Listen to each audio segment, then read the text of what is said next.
There's 100 things that I love about Zimbabwe and the people, so I guess I have to pick my favorites. Zimbabwean people are naturally just very friendly. I don't know what it is that makes them so, but they are polite and they're willing to take time out of their day to speak with you. There's always exceptions. There's always rude people, and there's always people wherever you go in this world that will, not be polite. But as a whole, like, the country is friendly, and they smile more than I was used to. It was fantastic to see. If you ever go into a house, it's just culture that they offer you something to eat. When you talk about the women in Zimbabwe, you call them mamas, if they are moms, So like this mama here, which writing home is always funny to say, because my mother goes, "What are you talking about? I'm your mother." Like, well, sorry, mom. This mama, they do adopt you, basically. They treat you like their sons, and they'll call you their sons.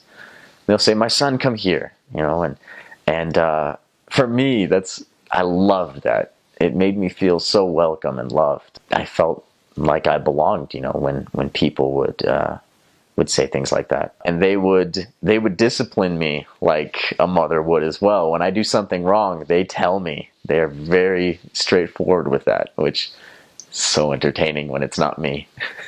When it would be my companion getting scolded, I'd sit there like, "You should have known better, elder. Now your mom is going to be angry with you." When you go to a funeral, it's tradition, I guess, for everybody to come, and the family provides food for everybody. I guess it would be normally like in the village, but here it would be like anybody in the neighborhood would come in, and we'd be fed and sing songs, and they would talk about the life of the person. And while it was mournful, it was also an occasion to be together, and it was a very unified feeling. So I guess overall, I would say Zimbabweans are very good at remembering that we all come from smaller groups, whether it be a tribe or a village or anything like that. It's unified. We are a family. The classic Zimbabwean dish, I would assume most people would agree, is sadza and chicken relish and vegetables. So sadza is basically the staple diet, because they grow lots of corn there. They call it maize. Not that big of a stretch. But then they have grinding mills where you take your dried maize, grind it into flour, and so then you have lots of what's called millie meal. And you take that, you boil it, you stir it up, and it becomes basically a big paste. And some people like it really hard, some people like it really soft. But regardless, when you eat it, you are putting your fingers into burning hot lava. And so you got to be careful when you're first starting. Every green missionary burns his fingers, I think, at least a little bit, because they do not know. So basically, you take that, and it's basically I'm saying basically a lot. They're taking something the consistency of Play-Doh, and you take it, and you can make it into either a ball or into a little scoop, and then you scoop up some gravy, which has pieces of meat or vegetables, and you take that and you eat that, and it's absolutely delicious. The first time you have it, it's the strangest experience, but eventually you grow to love it. And then they have some sort of meat, and almost always chicken, and they know how to fry chicken there. It's not Kentucky chicken, it's not Southern fried chicken, but it is a really tasty way that they do it. And then there's a thing called kovu, which is a vegetable that grows in a stalk out of the ground. You'll see it being grown in every single person's garden. And as the leaves come off, they just pluck the leaves, and then it continues to grow up and up. So it starts off, on the ground, and eventually it'll be this tall, and it'll just have a bare stalk with like 5 or 6 leaves at the top that they'll pick. And they chop it and fry that.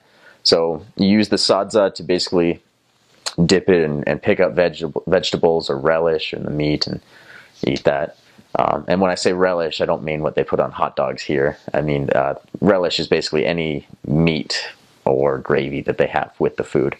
So that's your basic meal. Sometimes people will like kapenta, and kapenta is these little tiny dried fish that I never really enjoyed. I ate it, and I always was very grateful when someone offered it to me. And I don't know, but I guess you compare that to the chicken, and I definitely had my preference. I think the hardest part about Capento was knowing that they had eyes that are looking at me, but it was great. And I was offered rabbit many times, and guinea pig once or twice. The most extreme ones, one was Maklimbi or Madora, which is the caterpillars. So these caterpillars grow by the thousands on some of these trees, and they call them mupani worms as well. And they'll fry those up, and you'll eat those just like you would with the chicken. And I remember the first time I had those, I pick one up out of the bowl, and I'm looking at it, and I'm just going, "You are ugly, and I'm gonna eat you." But and so you pop it in, and once you try and forget what it is that's in your mouth, it's delicious. It's just the face is what got me. And there's something called Ishwa, which is these flying termites that during a certain time of the year, kids will stand around these little termite holes, and they'll cover them because termites will come out at night. And so if you cover it, they think it's nighttime because the daylight's no longer shining down. And so then they'll start crawling out by the hundreds, and the flying ones are the ones you want to eat. The ones that are on the ground have angry little pincers that they hurt. And I didn't know that. And I was trying to pick them up, and the kids were like, "No, no, no, no, no, Marugo, no." And, I got pricked pretty good. Those things do not let go. And so they'll grab the termites out of the air. Sometimes they'll pull off the wings, and they'll stick them in a bag, and they'll fry those up and eat those. Or you can just eat it right out of the air if you want, which I did because the kids are like, "Do it." So I was like, okay. So that was good. Zimbabweans like to eat parts of the chicken that we're not used to, like chicken feet and chicken neck. While it does take some getting used to, it is very edible and it's very tasty. Once you've gotten over your preconceived notions of saying feet, but they're pretty good. Rice is another big one. Rice and beans, basically anything that comes big bulk bags and can be. They come up with really creative ways to eat it as well. The biscuits there, the cookies they call biscuits are. You can buy really nice ones, and then you can buy the really bulk bags that are basically like, just flavor on flour. And I actually bought those all the time because it was something I would just sit there and study with. The food that, man, now I'm really hungry. I miss that food really badly. One of the drinks there is called mazoe, and it's fantastic because it's basically just syrup that you're supposed to dilute, which I did not know. And so my companion's like, "Hey, pour yourself a glass of mazoe and pour me some as well." I went, "Sure." And I went to the kitchen, and I'm brand new. Pour us both a glass and go back in, and he grabs it and he looks at it and he knows what I just did. And he just looks at me and he watches me as I take it, and I take a sip, and 5 times the amount of concentration that I should be getting of sugar, and my brain just exploded, and I spit it out. I'm like, whew. I swear I could smell colors at that point. And and he laughs and he's like, "You're supposed to dilute it." Yeah, now you tell me. But occasionally you'll start craving that stuff once again. So it's good. I miss the Zimbabwean food a lot. Getting food is pretty cool because lots of people are entrepreneurs, and so they'll have little stands outside their houses or on the street somewhere. So if you ever need fresh tomatoes or fresh vegetables, they're right there. Like a lot of the time we'll just poke our head out the window to a little kid that knows us, and we're like, "Hey," and we'll give them $1, like, "Go get us some tomatoes," and they'll run and they'll grab you some tomatoes and they'll bring them back because kids are used to their moms having them do that all the time. So it's really fun.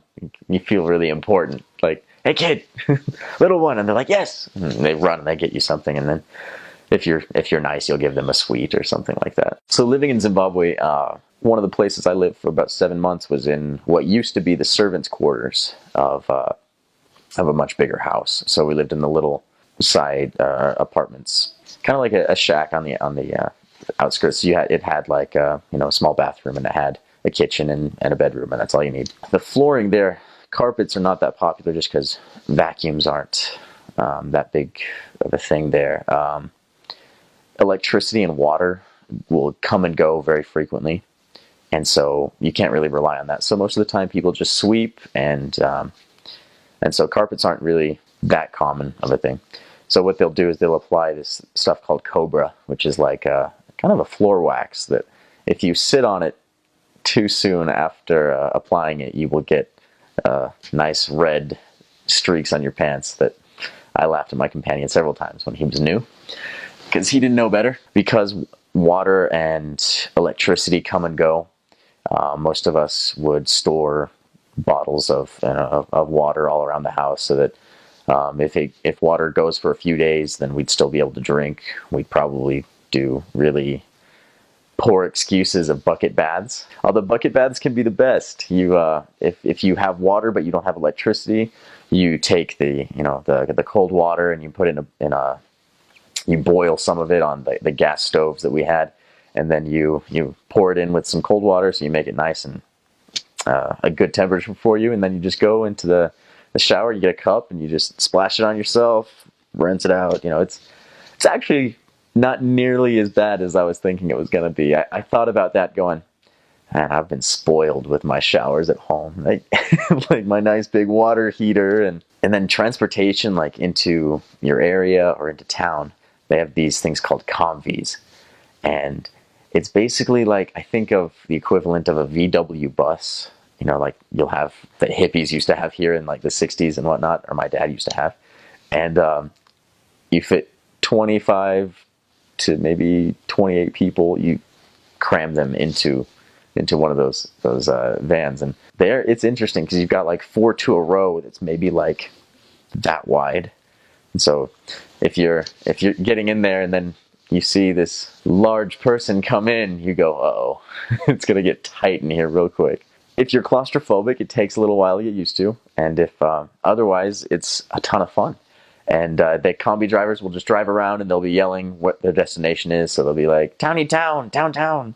And so you'll wave them in, and they'll come and they'll pick you up, and you give them the money for how far I guess you're going to go. And then you'll jump in there, and it's really competitive. And then you'll go in there, and there's just this hub of hundreds of these vans just all yelling, saying, this is going to Mtumbani, and Soxile, Bulawayo. So it was really cool. Hard part about that is when you go shopping, and then you have to take all your food, and you basically you can't buy too much at a time, because you have to transport that back on the combi where there's already no room, and take that all the way back to your apartment. Then they use American dollars there now, with inflation and everything that went. Zimbabwe had a hard time with currency for a while. So now they use American dollars and South African rand.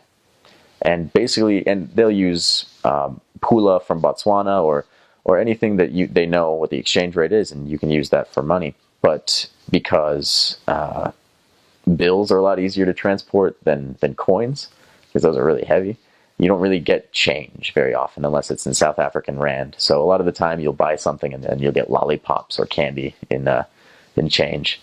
So you always have a few lollipops in your backpack. If you're ever buying something on the market, you have to barter down, because you have to realize they're working in a marketplace.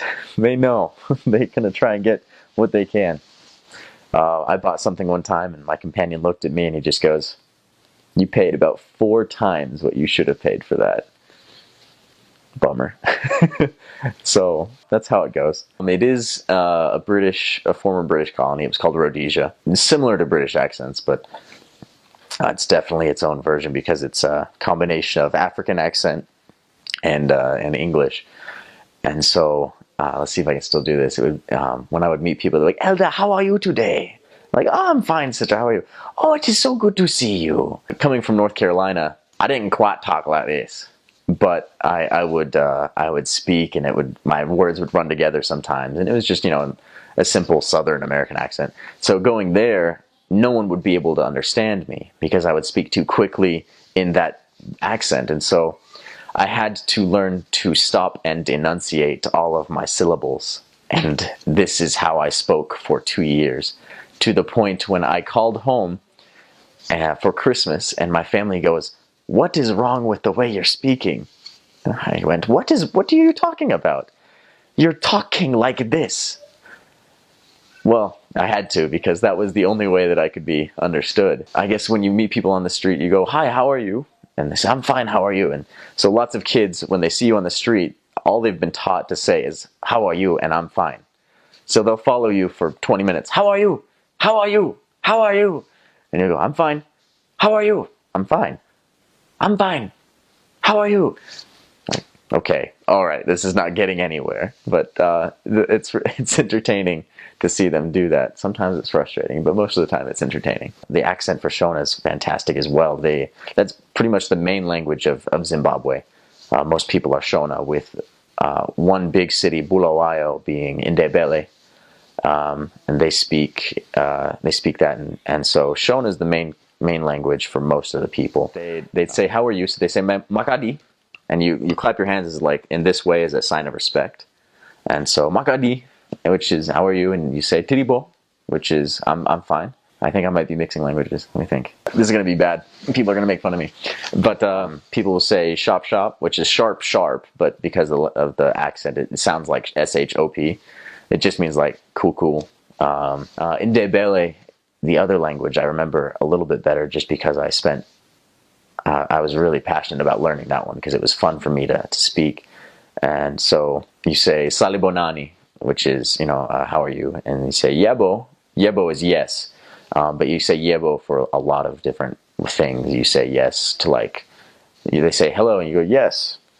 So Salibonani, Yebo unjani baba. You go Niapila unjani mama, and you can saying I'm fine. How are you? And occasionally if you're speaking to someone respectful, you change it up and you say it in a more I guess appropriate way. My tabasa in Shona, I think, is probably one of the coolest ways to say thank you. In Malawi Chichewa, you say Zikomo, which I think is also really cool. The fun things about Ndebele is there's some words that click. I was asking them to teach me, and they say, okay, say Kumunkatu get Kukatu. I go, what? And they say Kumunkatu get Kukatu. Like, I'm like, okay, how about Ama Po? I'm like, no. And so it's a lot of fun. It's hard to get used to. You have to learn that when it's written down, Q is, and X is, and C is, and even within there's like different ways of saying those. And another syllable is hl. It's HL, so it's hlope. So you're like, I'm hlope, and it sounds like you got a lot of spit, in the side of your mouth. And usually they love it. And they go, look at this Marungu, speaking Shona, or look at this Kiwa. And so it was a lot of fun. I loved speaking those languages. Eventually, when you get so into it that your accent starts to disappear and you're speaking theirs, they love it even more. I loved Shona and Ndebele, Chewa. They were fun to speak. The first thing I would want to say is just how much I miss being around all of the amazing people that I did meet when I was in Zimbabwe and Malawi. I honestly left for my mission as a boy, and all of you took care of me and strengthened me and made me into a better man.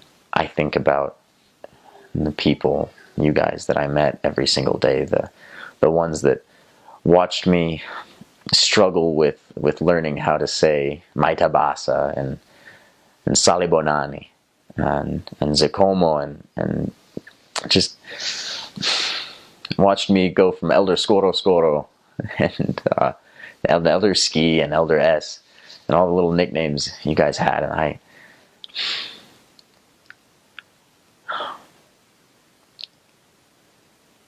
love you guys so much, and I think about you and I pray about you often. I pray that one day soon I'll be able to come back and see how you're doing in your lives. But until then, I just have to hope that my information from Facebook and from phone calls every now and then are going to be enough. I called many of you my babas and my mamas, and that's true. You are my family. You're my parents. You're my brothers and sisters. And I was happiest in my life when I was with you. So know that I love you and I miss you.